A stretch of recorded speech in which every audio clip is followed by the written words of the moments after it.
Hi friends, it's Stevie Lynn here from Crunchy Anarchy. This used to be Truly Quaker. I had a change of heart too. I no longer felt like the Quaker 101, like talking about the spice of simplicity, peace, and integrity. I mean, that just felt like school, like Quaker school, first day school. And as I have grown in my faith and spirituality, my ideas about things have grown. So now I am not a Quaker that is incredibly interested in just talking about history all the time like a lot of people. I'm much more spiritual. I belong to a liberal meeting, but I'm on the cusp of conservative Quakerism. I'm Christ-centered. I'm very contemplative. I'm very much into the living Christ and Revelation, and there's that of God in everyone. And I feel like that faith and obedience to faith will bear fruit, and you don't need the spices or any of that. That's just like going and buying the fruit instead of doing the work that the tree does to make the fruit, right? So I don't know, I just got over Truly Quaker. And and there's also the element that I just felt like I was just out of my depth. Like I had to do some soul searching, some practice, and now I'm back. But I'm not back as Truly Quaker. I'm back as Crunchy Anarchy. And because I don't really want this to be necessarily a Quaker channel. I want this to be about maybe the fruits of Quakerism, the like for me, the fruits are like the Beatitudes. It's the love your neighbor, love as a verb. I've it's the revelation, the kind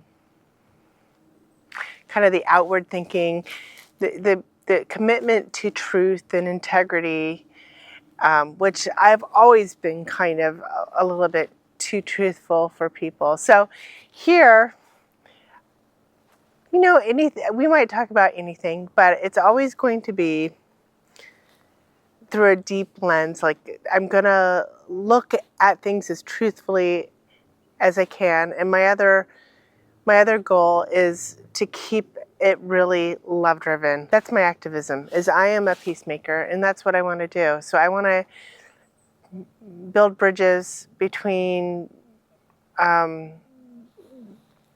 people of difference, build bridges of understanding. I think that's the way to create peace. So yes, everything that I'm going to talk about here is about that. It's about looking at things with a very true eye, looking at patterns, and to realize that there are other perspectives, other ways of seeing things. I feel like when you enrich that, you get out of your black and white thinking. I don't know. What do you think? Let me know down in the comments. I do plan on having Bible study on Fridays as well, and it's going to be from a non-academic perspective, very slow reading. I'm going to start with Luke. It's going to be, a revelatory reading and an open discussion. I am by no means an expert. I am by no means the most faithful person in the world or the most spiritual or the most enlightened. So I really invite you to join me on Fridays on the first week of February, and we can have that conversation in the comments. The reason why I'm doing that is because I couldn't find a Bible study here that was Quaker focused. Like I found one with the Ohio yearly meeting, which is pretty cool, but I just wanted something here in North Carolina, something that wasn't already pre-recorded, something, that could I could experience with live people. I mean, they're all alive in Ohio, I think, but you know what I mean?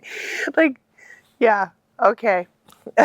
So, yes, this channel is going to be more about the spiritual fruit of my Quaker practice and just being me.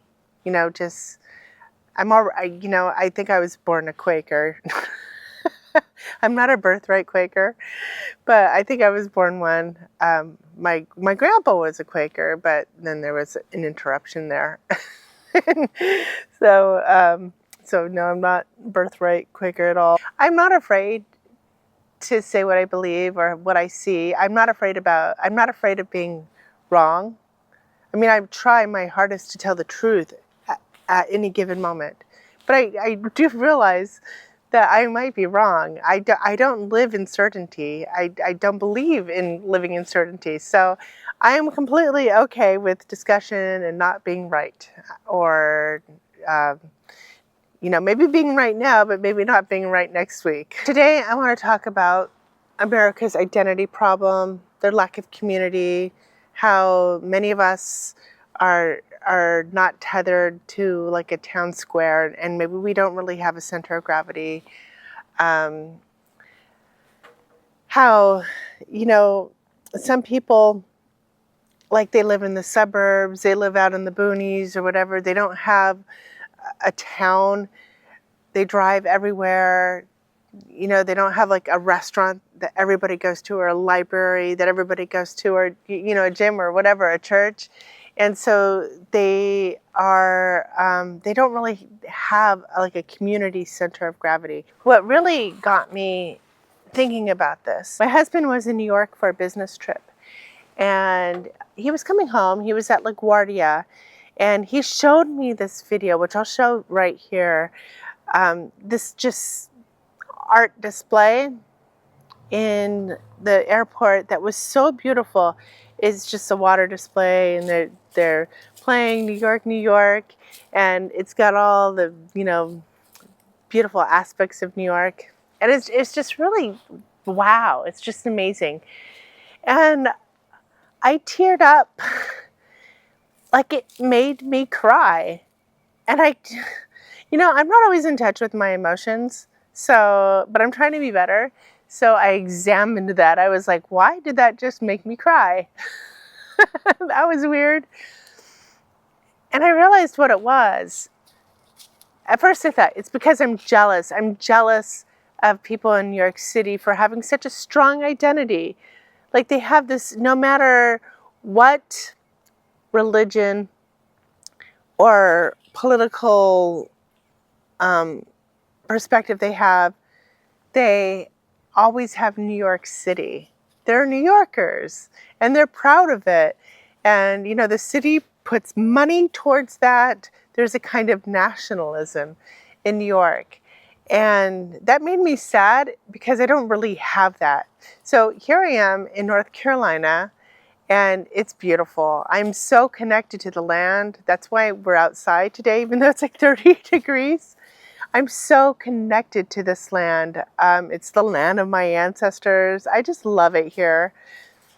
But where I sit right now, I can go like 15 miles to one town, Mebane, and I can go to actually it's more like 7 miles to one town.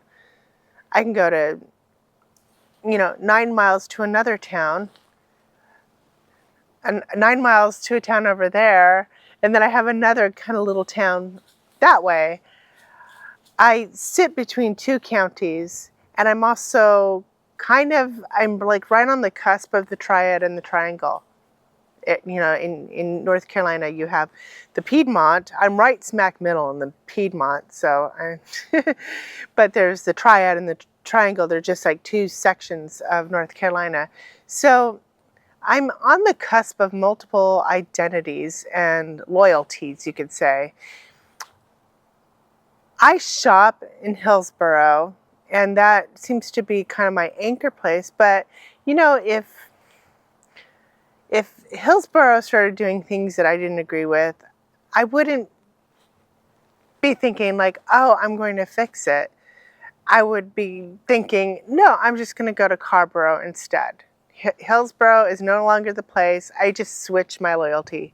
I switch my center of gravity, and I can always choose something new. I can, choose Greensboro instead of Raleigh.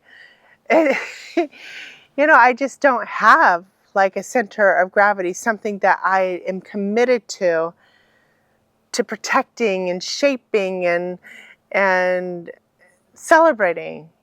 I'm scattered. I'm all over the place. So I was a little jealous of New Yorkers for even though my problem is I have just too many options. I just, and that's a great problem, but I have a lot of options. But I was thinking about like someone who lives like in Newark, Ohio, where my husband is from.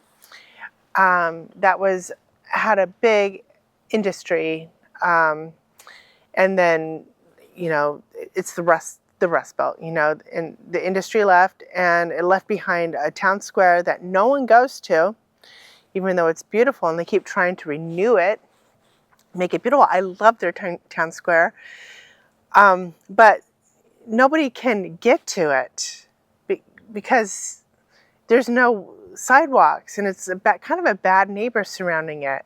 There's no, like, people in the surrounding areas are not going to walk to like a common area unless they're going to court. The restaurants are expensive. There's one like little coffee house. It's just the civic planning is, well, it's not there. It's from another era. And like there's a lot of poverty in that area, and a good deal of the people who aren't poor, they live in the hills and they drive everywhere, and they have no center. There's no center of gravity. It's about 45 minutes from Columbus. There's just they're not really tethered. And I know, this is like all across America. There's people in suburbs that are just not tethered to anything at all. And even if you go to like Columbus, it doesn't have the identity of like New York or Chicago or LA. I'm not even going to say LA. Well, LA, nobody walks in LA. Walking matters. Being able to walk to places matters, because that puts you, that makes you walk to local places where you see other locals regularly, And so my point here is that if you don't have access to a main street or a town square or anything like that, your focal point is not going to be local. It's going to be America. That's it. You belong to America, but you don't have all the other levels, right? You live in New York, you're a New Yorker first, pretty much. And then you're an American. Or if let's even live in a small town that has a good square, you're going to hang out with people who are different than you, but you have a common interest, and that is a love of place, and you want it to work, and you are spending more time with people who are different than you. You have a natural affection for them because you're in person, like the social chemicals are working.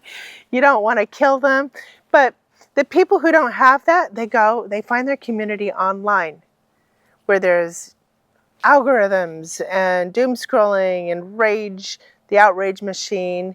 And this radicalizes people, and it also gets them to a place where they don't remember those bonds that people have when they spend time together. Because I remember, like before COVID and everything, before I moved to North Carolina, I'm not from here, but my ancestors were, so that's why I say that. I remember just hanging out with friends, hanging out with people, and we had different opinions, and it didn't matter. And we were curious about each other because we were curious about other people's ideas, because we had a kind of a natural attraction to them, because we just wanted to know about them. We wanted to be friends with them. we we just wanted to be social, and it was fun, and we did that all the time. And so I know I was much more capable of of tolerance back then, but it's just gotten so bad. And I think some of it is systemic and intentional. You know, it's easier if we're divided. It's easier to manage us, you know, through us versus them narratives. It's easier to market to us. Like, it just makes it easier for the elites. It also makes it more lucrative because we're spending more time, you know, gassing up our cars, going long distances instead of walking. I know I first kind of had this idea when I was, where was I? I was in Ohio. My husband and I went to like a biker rally, and it was near the lake, Lake Erie. I don't remember what town we were in, but we wanted to go get something to eat. And the nearest restaurant was only a quarter mile away, but there was no sidewalk. And there was like lots of traffic. And it just felt like, why the heck? You know, in this area where, you know, people have health issues, they're not fit. I was really focused more on the fitness part at that time. Like, people just need to walk more. But that's kind of when I realized that people in those areas can't walk more because there's no place to walk, you know, and it's cold and they're not removing the ice. It's just much more challenging for them than it was for me, you know, who was, you know, who used to live in New Mexico or who used to live in California. It's so much easier to be fit and healthy, you know, in places where the infrastructure is conducive to that. And there's just so many judgments that we make about people because we don't understand that they come from a different place where the infrastructure is different, where they might not have a center of gravity, like a town hall or some place that gives them a sense of community, that they're kind of isolated. You know, all these things, and like they're more unhealthy because because it's harder. Everything is harder. Everything is at a higher level. He does not like me talking to a camera. So just people have just different challenges, and I noticed that online. So I have a Threads called Crunchy Anarchy, and that's another reason why I'm over here is because I was on Threads a lot, and I was trying to do a lot of bridge building, but I got sucked in to the doom scrolling, and it just stole my peace. So here is better because I'm not quite trapped in the same sort of algorithm. Oh, he owns me. This dog owns me. But so I just wanted to kind of express how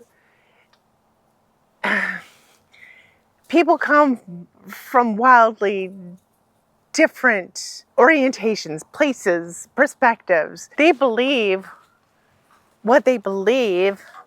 The same reason why we believe what we believe is we're a product of our environment. We're a product of our environment, and you know, nature versus nurture. We're a product of both. And I see this, but so many people don't. I don't understand why, and it breaks my heart because I see so much fighting, so much intolerance, nobody giving anybody grace. So for instance, on Threads, people were saying, I don't care if you were once MAGA. I don't care about your leaving MAGA story because you were once MAGA, you voted for this, you're the reason why we're in this. And, you know, and these people are about to get off the ramp or they're on the off ramp and they're just throwing stones at them. And I'm just like, that's crazy. Because don't you, like, if you really care about the movement, equality and all that, you're going to care less about your own rage and catharsis and care more about making that happen in a effective way. And the way you do that is making space for these people, clearing the off-ramp, and inviting them in. These people are like participant observers. Like they've been in the cult. They understand it. They can report back to us. They're like prodigal children.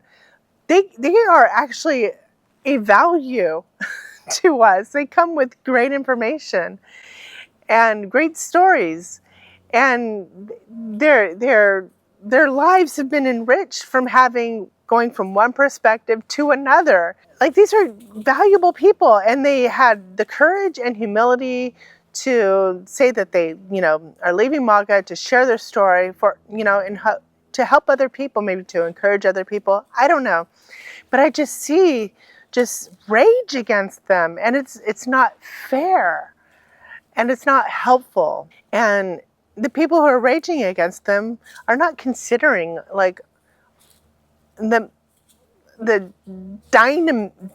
dynamic factors that went into making that person vote, for Trump. And I don't really understand that lack of humility. But there was a time, when I didn't have that myself. So, yeah. So that's all I want to say. I just want to kind of express that, that people come from different backgrounds. There's an infinite amount of reasons why someone might do the thing that they do, and why you might not understand it, because you come from radically different places. And the other thing that I want to suggest to us to kind of, because I always want to have solutions. The first solution is just kind of opening your mind and realizing you don't know everything about that person and why they made their decisions. And the other thing is, how do we handle the lack of community? Like me, here I am, too many options. The one thing that I'm going to do is I'm going to build a community in my neighborhood. So when the weather gets warmer, I'm planning this on the first Friday around spring equinox. I'm going to start doing happy hours on my front porch for all the neighbors. We have a mixed bunch around here. And I just want to do a happy hour, maybe from like 5 to 10 every Friday. People can come at any time between 5 and 10. They can come with stuff to drink and to eat, or they don't have to. There's things that will be provided. It's hospitality, and I will provide the hospitality. And I just want to create a third space in our country neighborhood, for our neighbors to gather and get used to being together, in our differences, in our conflict, and, get used to spreading some of those, happy hormones that make people bond, And I would really encourage people to do the same thing, either to create community or join community. This could be like at your library. There's lots of things that occur at the library that you can do. There's like trivia and, book clubs. There's all kinds of things. You can get your kids involved. Parents don't really have as much trouble with this because the kids create natural community. But, when you're like me, old, you might not find community so readily. But yeah, join a walking club, a running club. Just do something where you see the same people every day, and that you're not gathering around an ideology or even necessarily like a religion, but just something that is different, a common interest that maybe isn't so heavy, something that you love, something that you can always default back to talking about, but at the same time, still be who you are, your religion or lack of religion, your ideology, like whatever, we just need to get used to being together again. And the conflict too is really important, because that's how we learn, like without conflict, we just have ideas in our head and then we go and look them up, and everything is driven by us. Our curiosity is driven by us, or what we read, or whatever. We're driving the whole thing. But when you get together with people who are different, they come up with different things. And suddenly, you start thinking about different things. It just changes your world. But I'm going on and on and on and on, and I don't want to get into another subject. So I'm going to end it right now. But thank you so much for hanging out with me. And I'll be back real soon. Okay, well, peace out.